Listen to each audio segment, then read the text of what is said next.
thing that you may want to do with the JSON API module is to retrieve the information about a node or any entity.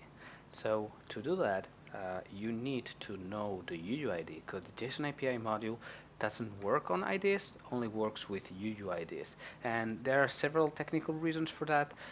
And what you need to know is that when working with the JSON API module, you need to know three things. The first thing is the entity type that you want to use. In this case, it's a node, the bundle, which is an article, and then the UUID.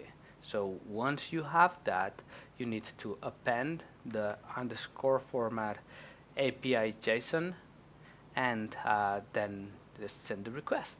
When you do that, you will see that in return you get payload with all the properties. So um, one of the things that you need to consider is that why we are requiring you to have a different resource per bundle, and that is because having a node resource would lead you to have different fields in return depending on the ID.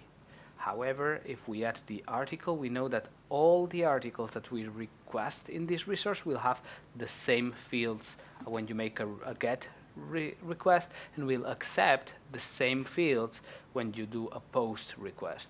So therefore, you can have a schema of the data model that's behind the bundle, but you don't have it for an entity type in general. So that's the reasoning. Next up, we're gonna explain the output that you're seeing here.